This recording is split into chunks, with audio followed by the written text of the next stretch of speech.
police say this is the spot Jordan Whitmer crashed his car after leaving the bar. You can see tire tracks and part of the fence has been destroyed. Right now, the winds are pretty strong and there's some snow flurries coming down, but we want to show you something that's very rare, a desolate Interstate 80. And officials say both of those firefighters have been released from the hospital. They're at home recovering tonight. Those who live near the cemetery tell me they saw what they believed was a tornado come right through this area. You can see numerous headstones have been destroyed. The exhibit is so interactive that kids can even ride a dinosaur.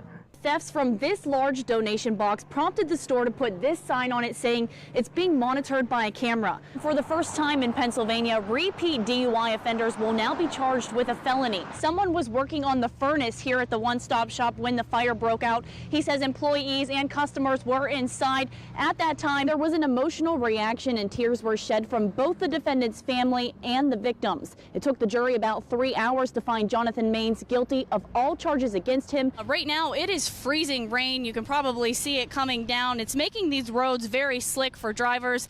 We came down and looked and saw, yeah, they need some help.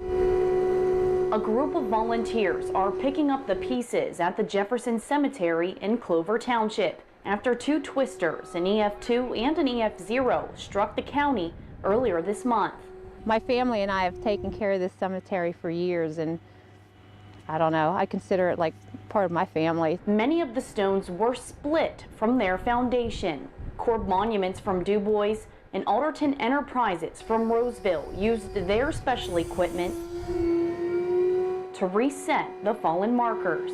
The heaviest monument we moved over there is about 1,650 pounds. We're basically today trying to get the stones off the ground in case it gets too muddy or if the winter strikes faster. We don't want them stuck in the ground. Officials say damaged grave markers can be covered through homeowners insurance. However, the companies are fixing the stones at no cost to families or the cemetery. It means everything to us because, like I said, we didn't know what we were going to do. This is our 117th year in business since 1901, and we believe in giving back and doing it because nobody else is able to do it. And as you see, we have the equipment and the manpower to do it. All of our guys got together and just decided, yeah, let's do it.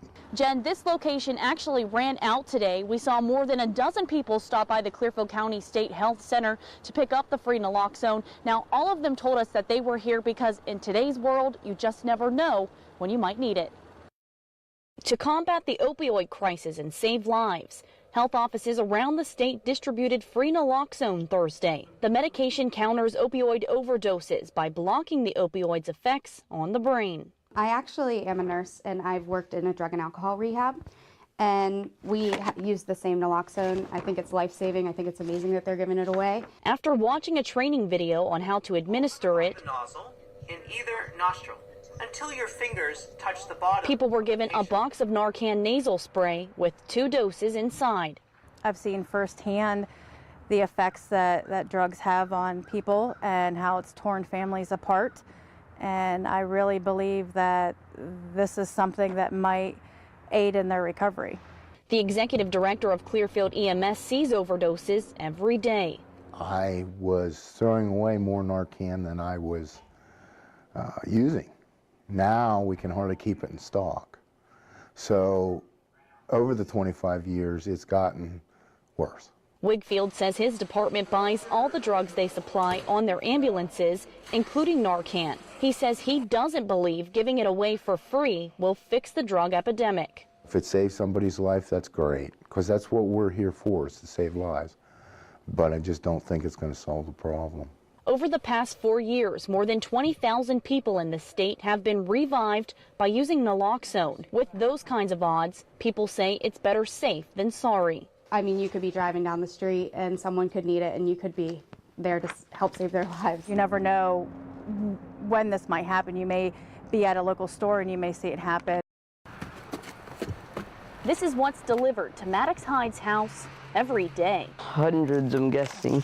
The 14-year-old has been battling neuroblastoma on and off for the past 8 years. He's just, okay, it's another day, you know, and we just do everything day by day. It's easier to keep going when he's so positive.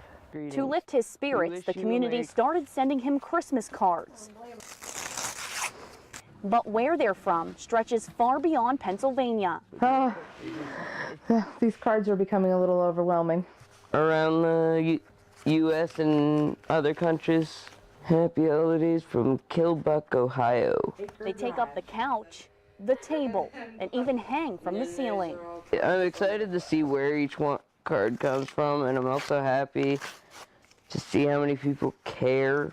I think they've grown to look at him more as a role model, or a lot of people have said that he's an inspiration to people. Doctors told the family more chemo and treatments could make him sick and potentially cut his timeline. So they decided to bring Maddox home.